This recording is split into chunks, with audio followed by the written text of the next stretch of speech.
명의가 필요한 진료 분야가 무엇인지, 나에게 맞는 의사는 어떻게 찾아야 되는지 알고 계신가요? 오늘은 미리 알아두면 좋을 의료 정보를 준비했습니다. 대학병원 예약을 빨리 잡는 법과 진단서를 끊는 법에 대해서도 함께 들으시면 좋겠습니다. 나에게 꼭 맞는 명의를 찾는 법. 누구나 명의를 찾습니다. 명의를 싫어하는 환자들이 어디 있을까요? 내가 막상 아파보면, 내 소중한 사람이 어디 몸이 안 좋으면 유명하고 잘한다는 의사를 찾아가서 진료를 받고 싶으실 텐데요. 우리는 누구나 다 명의에게 진료를 받으려고 합니다.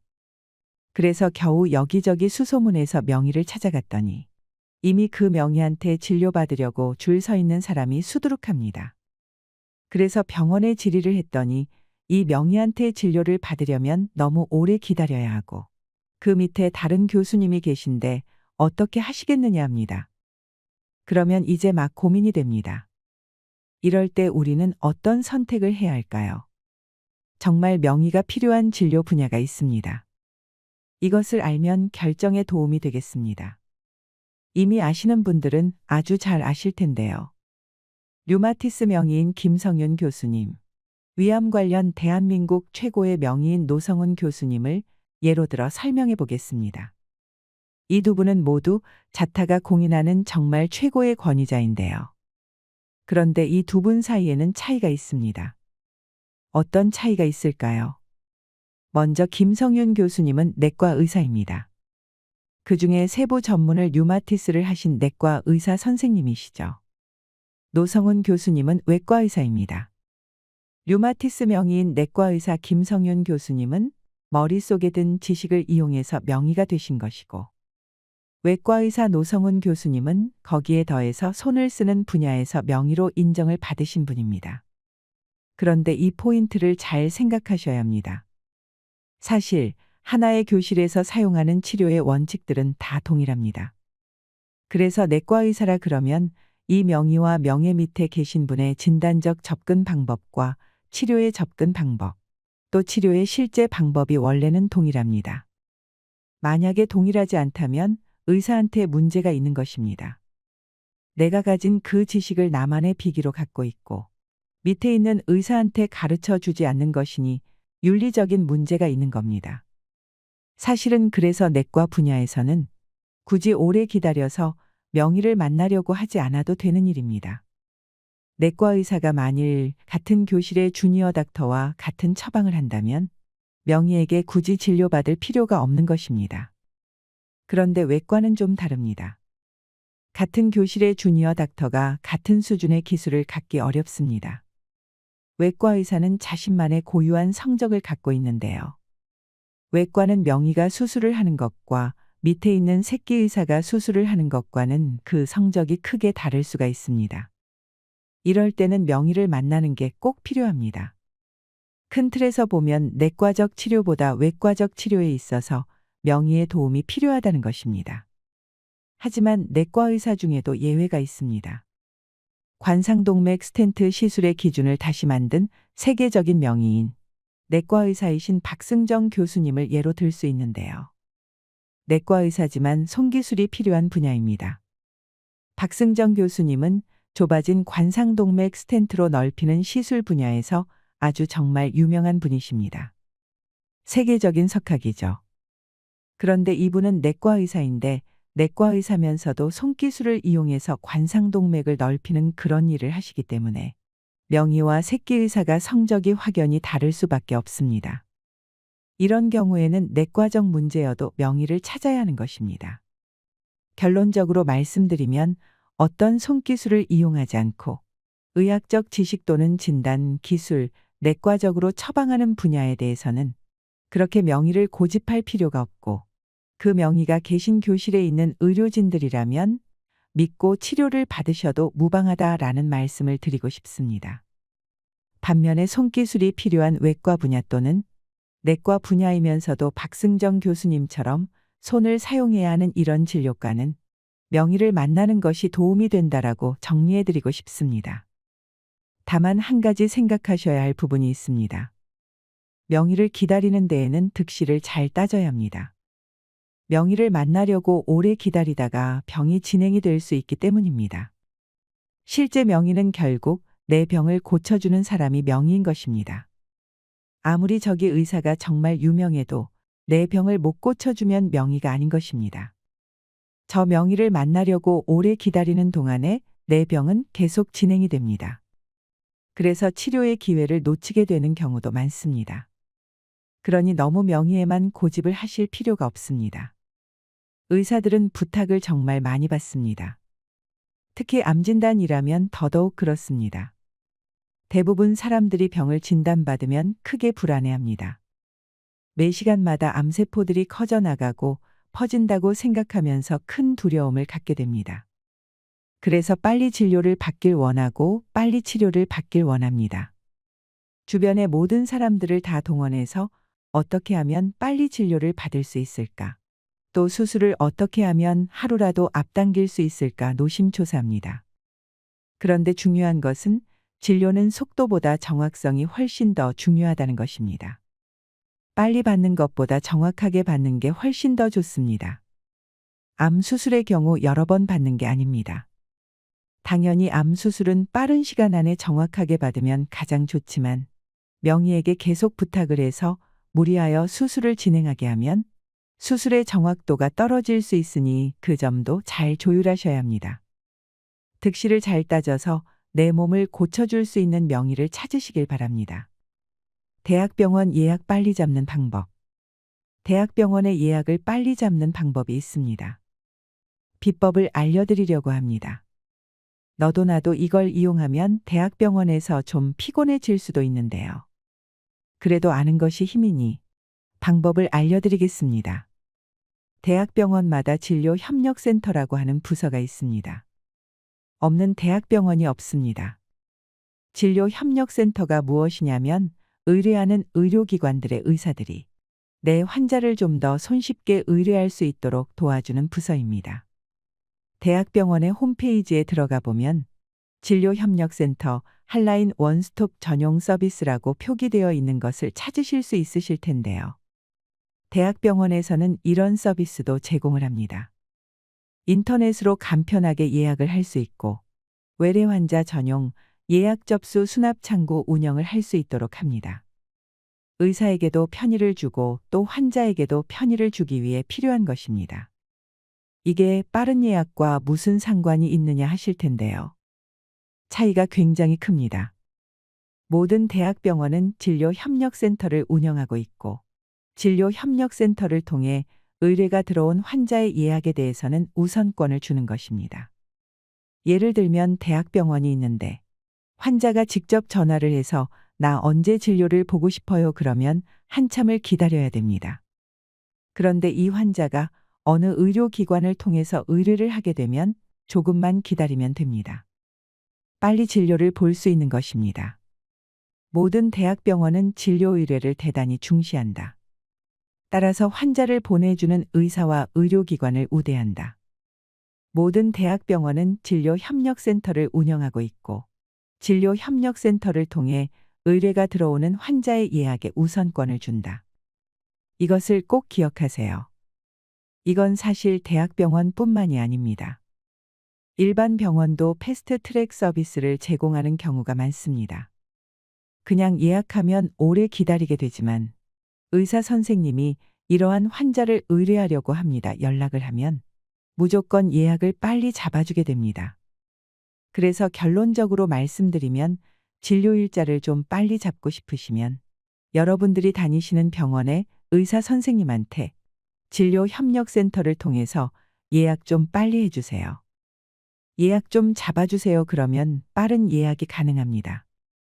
그냥 전화해서 예약하면 대기 시간이 많이 걸립니다. 대부분의 병원이 그렇습니다. 주치의에게 예약을 부탁하면 대학병원의 예약을 빨리 잡을 수가 있습니다. 대부분 병원이 그렇다는 것입니다. 그리고 많은 분들이 궁금해하시는 것도 말씀드리겠습니다. 꼭 체크해 보셔야 하는데요.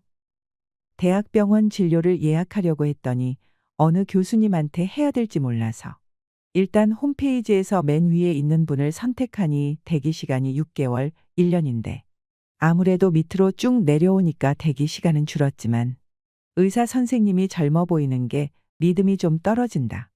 어떻게 해야 되느냐 하시는 분들이 있습니다. 예약하실 때 어떤 분들이 잘하시는지 모르실 때는 이렇게 하시면 됩니다. 일단은 대학병원뿐만 아니라 동네 병원도 그분들이 전공한 게 있습니다. 아무리 과장이라고 하더라도 그분도 전공한 게 있습니다. 이령 맨 앞에 기재되어 있는데요. 뇌 분야 전공이면 뇌, 뇌종양이면 뇌종양, 뇌졸중, 뇌혈관이 적혀 있고 척추면 척추골절, 외상, 협착증 이렇게 구분되어 있습니다. 보통 자기가 제일 잘하는 것을 앞에 써놓습니다. 본인이 신경외과, 정형외과를 예약하려고 EBS 프로그램이나 KBS에 나오는 분들을 봤더니 그분이 이 병원에 있는 거예요. 예약 전화를 하니까 너무 오래 기다려야 합니다. 그런데 그분의 전공이 여러분이 진료받고 싶어하는 질환과 다를 수 있다는 겁니다. 물론 진료는 다 하시지만 그분의 주전공이 있습니다. 그 전공이 여러분의 병명과 일치하는지 보셔야 됩니다. 전문 과목에 여러분이 앓고 있는 질병이 없다면 패스하세요. 전문 과목이 질병과 맞다면 대기 기간이 짧은 분한테 하셔도 됩니다. 일단 진료부터 보시고 나서 본인이 마음에 안 들면 변경하는 것이 훨씬 쉽습니다. 초진 접수가 되기가 긴 것이지 일단 진료를 본 다음에 진료 스케줄을 바꾸는 것이 오히려 쉽습니다. 그러니 일단 진료부터 보세요. 일단 진료를 받는데 생각보다 훨씬 친절하시고 훨씬 믿음이 가더라라고 말하시는 분도 많습니다. 그래서 대기 기간이 너무 긴 분보다는 일단 좀 짧으신 분들을 택하셔서 진료를 개시하는 것이 팁이 될 수 있습니다. 그리고 무조건 나이가 많으면 수술을 잘하고 젊어서 수술을 못한다 이런 것은 없습니다. 솔직히 말씀드리면 나이가 많이 들면 경험은 많으시지만 수술 감각이 떨어질 수밖에 없는 것도 사실입니다. 외과에는 가장 활발하게 수술을 잘할 수 있는 나이를 40대에서 50대 초반으로 보는 경우도 많습니다. 왜냐하면 30대까지는 좀 더 경험을 쌓아야 하는 시기고 40대부터는 어느 정도 많은 경험과 실력이 올라오는 나이고 이게 한 10년 간다고 합니다. 50대 초반까지가 실력이 가장 좋기 때문에 40대에서 50대 초반에 몰려있는 교수님들이 대개 대학병원 예약 사이트에 보면 중간에 있습니다. 그분들은 대기가 비교적 짧습니다. 그렇게 수술을 잘하시는 분들을 놔두고 굳이 1년 동안 기다려서 은퇴를 앞두신 교수님들한테 가는 것이 최선일지도 한번 생각해 보셨으면 합니다. 그리고 대학병원에 교수님이 아닌 분들도 있는데요. 교수님이 아니라 펠로우라고 합니다. 임상강사 전임의입니다. 보통 대학병원 홈페이지 맨 밑에 내리면 있는 분들, 펠로우 그런 분들도 진료를 볼 수 있습니다. 그런 분들은 정식 교수가 아니기 때문에 중증의 질환의 경우에는 그분들한테 보는 것보다는 가능하면 좀 기다리더라도 교수한테 진료를 보는 것이 훨씬 더 낫다고 생각합니다. 돈, 시간 절약하는 병원 이용 꿀팁, 진단서 똑똑하게 끊는 법. 보험금을 받기 위해서나 혹은 회사의 병가를 내기 위해서 진단서를 떼어 보신 적이 다들 있으실 텐데요. 그런데 진단서, 소견서, 입퇴원 확인서. 종류도 많고 복잡해서 어떤 걸 떼어야 할지도 모르겠고 신청했더니 며칠 걸린다고 병원에 또 가야 하는 경우도 있고 막상 제출했더니 무슨 항목이 빠졌다고 하면서 재발급해오라는 경우도 많은데 필요한 병원 서류 한 방에 떼는 법을 핵심만 쏙쏙 알려드리겠습니다. 이 영상만 잘 챙겨보시면 병원을 두세 번 다시 방문할 필요 없이 필요한 병원 서류를 일사천리로 발급받는 노하우를 터득하실 수 있을 것입니다. 똑똑하게 진단서 떼는 법. 요즘 실비보험 없는 분들 거의 없습니다. 거의 열의 8분 이상은 실손보험은 다 가입하고 계십니다. 실손보험이 아니라 하더라도 개인보험, 종신보험이 다 있으시죠. 그런데 여러분이 치료비 보상을 받을 수 있는 사보험에 가입한 경우 보상 청구를 위해 서류가 필요합니다. 보험사에서 가져오세요라고 하지 않더라도 나중에 살펴보면 대부분 그게 필요합니다.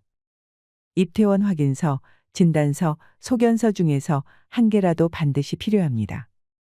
근데 이걸 처음부터 보험사에서 요구하지는 않습니다. 그냥 오셔서 치료받고 가시는데 퇴원할 때 전화하셔서 퇴원하려고 한다. 이렇게 보험사에 말하면 그때 가서 보험사가 말해줍니다. 진단서, 소견서, 입퇴원 확인서를 발급받아 오라고 말이죠. 그런데 퇴원하는 날 신청하시면 의사들이 못 써줍니다. 진단서가 밀려 있기 때문입니다. 그리고 진료나 수술 때문에 바쁠 때도 많습니다. 그래서 퇴원하는 날 신청하면 일반적으로 며칠 후 발급됩니다. 그래서 다시 와서 받아갔습니다. 그런데 또 오시는 경우가 생깁니다. 왜 올까요? 선생님, 진단서에 진단 주수가 빠졌대요. 진단 주수를 기입해야 됩니다. 또 어떤 분들은 보험사 제출용이 아니라 회사의 병가용으로 다시 써달라고 합니다. 몇 주의 요양이 필요하다는 휴식 기간을 적어야 한다며 다시 수정해 달라고 하십니다. 그러면 병원에서 수정해 줍니다. 그런데 또 오십니다. 선생님, 정확한 수술명, 수술 일자도 적어야 한대요. 심지어는 진단서와 소견서를 착각해서 소견서를 가져가야 되는데 진단서를 가져가는 분들도 있고 입퇴원 확인서가 필요한 경우도 있습니다. 이렇게 서너 번 오시는 분들이 많습니다. 앞으로는 이렇게 해보세요. 여러분께서 병원에 입원하신 날, 당일날 바로 보험사에 전화하세요. 그리고 의사에게도 얘기하셔야 합니다. 제가 내일이나 모레 퇴원 예정인데 반드시 그날 해주세요. 이렇게 말해야 합니다. 전화해서 필요한 서류들의 목록을 미리 확인하세요. 그러면 보험사에서 말해줄 것입니다.